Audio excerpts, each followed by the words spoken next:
इस वक्त की सबसे बड़ी खबर आपको बता दें, जो कि कर्नाटक विधानसभा चुनाव से जुड़ी हुई है। आज ही तारीखों का ऐलान होने वाला है। सुबह लगभग 11:30 बजे चुनाव आयोग तारीखों का ऐलान करेगा। कर्नाटक के चुनाव को 2024 लोकसभा चुनाव का सेमीफाइनल माना जा रहा है। और पिछली बार कांटे की टक्कर के बाद कांग्रेस और जेडीयू की सरकार बन गई थी, लेकिन वो चल नहीं पाई थी और बीजेपी ने बाजी मार ली थी। ऐसे में इस बार का चुनाव बेहद दिलचस्प रहने वाला है। देखा गया है कि कर्नाटक की जनता डबल इंजन की सरकार को फिर से लाती है या फिर बदलाव करती है। तो आज तारीखों का ऐलान किया जाएगा चुनाव आयोग की ओर से।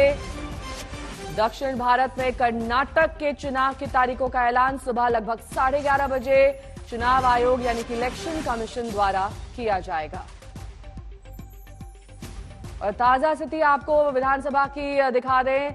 कुल 224 सीट कर्नाटक विधानसभा में, जिसमें बीजेपी के पास 117 सीटें, कांग्रेस के पास 69, जेडीएस के पास 32 और अन्य के पास 6 सीटें हैं। यानी कि बीजेपी इस वक्त कर्नाटक पर राज कर रही है, लेकिन क्या उनकी सरकार रिपीट हो पाएगी या नहीं, ये एक बड़ा सवाल बना हुआ है। वहीं 2018 की तस्वीर देख लीजिए। 2018 की स्थिति हम आपको दिखा रहे हैं और अब 2024 में एक बार फिर से कर्नाटक चुनाव का समय आ गया है। तो प्रमुख मुद्दे क्या हैं कर्नाटक में? भ्रष्टाचार, सांप्रदायिक तनाव, महाराष्ट्र सीमा विवाद, आरक्षण विवाद और सरकार विरोधी लहर। संजय शर्मा मेरे सहयोगी इस वक्त तमाम जानकारी के साथ जुड़ गए हैं। संजय, 11:30 बजे प्रेस ब्रीफिंग होगी चुनाव आयोग द्वारा। कितनी देर तक चल सकती है और क्या खबरें आ रही हैं? कितने चरण में चुनाव होगा कर्नाटक का? 11:30 बजे प्रेस कॉन्फ्रेंस शुरू हो जाती है, तो लगभग 20 मिनट बाद 30 मिनट तक तो बाकी तैयारियां और तमाम आंकड़े वो निर्वाचन आयोग बताता है। और उसके बाद तारीखों का ऐलान मुझे लग रहा है 11:45 या 11:50 के आसपास होगा। और चुनाव आयोग के सूत्र बता रहे हैं कि पिछली बार की तरह इस बार भी एक चरण में ही मतदान होना है। और पिछली बार भी 2018 में जब चुनाव हुए थे, एक चरण में ही मतदान हुआ था और 27 मार्च को चुनाव की घोषणा हुई थी। आज 29 मार्च है, 2 दिन का आगा पीछा है। निर्वाचन आयोग के सूत्र तो बता रहे थे कि वो अभी असम में है और असम से आने के बाद फिर अगले महीने के पहले हफ्ते में या 1-2 तारीख को ऐलान होगा। लेकिन निर्वाचन आयोग ने बिल्कुल तेजी दिखाई है और जल्दी दिखाते हुए निर्वाचन आयोग ने आज ही 11:30 बजे विज्ञान भवन के प्लेनरी हॉल में प्रेस कॉन्फ्रेंस होगी और उसमें तारीखों का ऐलान होगा। 24 मई तक कर्नाटक विधानसभा का कार्यकाल है। उससे पहले लगभग 18 मई या 20 मई के आसपास विधानसभा के नतीजे आ जाएंगे और उम्मीद की जा रही है कि 10 से 15 मई के बीच निर्वाचन यानी मतदान हो जाएगा। सगई राज मेरे सहयोगी इस वक्त बेंगलुरु से हमारे साथ जुड़ गए हैं तमाम जानकारी के साथ।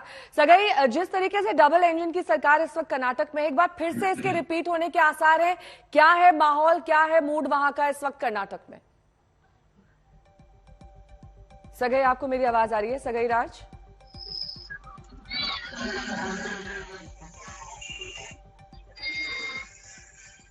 ठीक है, इनके पास दोबारा लौटेंगे। लेकिन इस बीच कर्नाटक विधानसभा की स्थिति देख लीजिए। कुल 224 सीटें, जिसमें 2023 के प्रमुख मुद्दे भ्रष्टाचार से लेकर सांप्रदायिक तनाव तक रहने वाला है। आरक्षित सीटों की स्थिति इस वक्त क्या कुछ है, ये भी आप अपनी टेलीविजन स्क्रीन पर देख सकते हैं। संजय मेरे सहयोगी इस वक्त तमाम जानकारी के साथ जुड़ गए हैं। संजय, यानी कि ये माने कि मध्य मई तक ये तय हो जाएगा कि कर्नाटक का अगला किंग कौन है? जी हाँ, बिल्कुल। 10 से 15 मई के बीच ये बता रहे हैं कि निर्वाचन मतदान होगा और 15 से 20 के बीच में रिजल्ट आ जाएगा। और इसके साथ ही कर्नाटक की नई विधानसभा के गठन का ऐलान निर्वाचन आयोग कर देगा। पिछली बार भी यही स्थिति थी। 24 मई तक विधानसभा का कार्यकाल है और पिछली बार जब नतीजे आए थे उसके बाद तो खेला हो गया था और उस खेला के बाद ही सरकार सत्ता परिवर्तन भी हुआ था, क्योंकि जब नतीजे आए थे उस समय सरकार किसी और की बनी थी और बीच रास्ते नहीं खेला हुआ और उसके बाद सरकार किसी और की बनी। तो इस तरह से कर्नाटक ने एक लंबा सफर तय किया है, कई मुख्यमंत्री देखे हैं इस बीच में।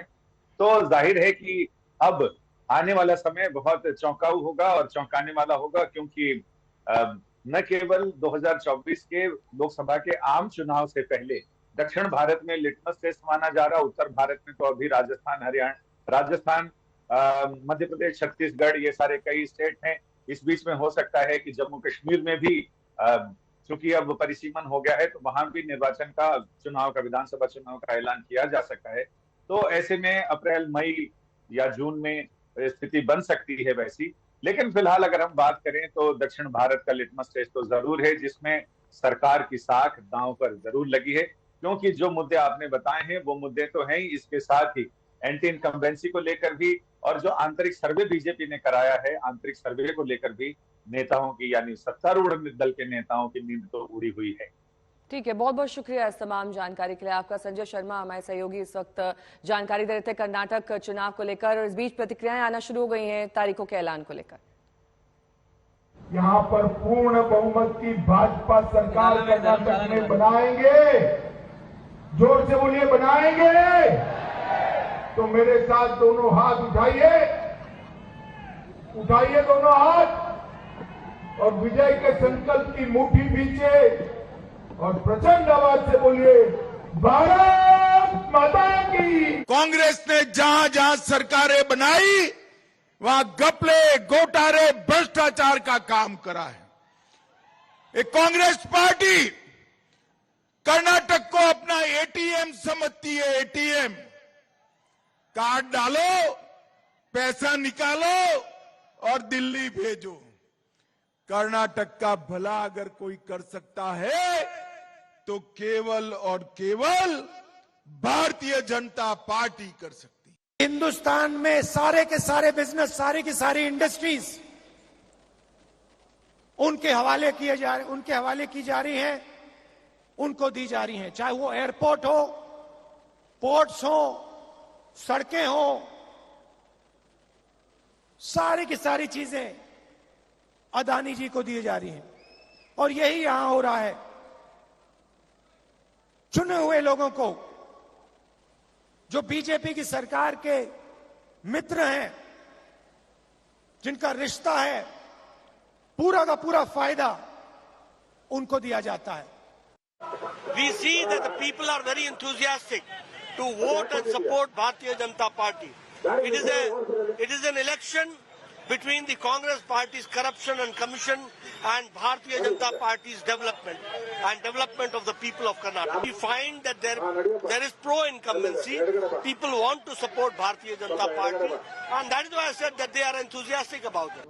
Let them. It is their party. Let them do what they know that the party has done a blunder, making this Karnataka state the corruption capital. So they wanted to see that they win with the power and trying to use various tactics. Nothing will help them. Congress party will come to power.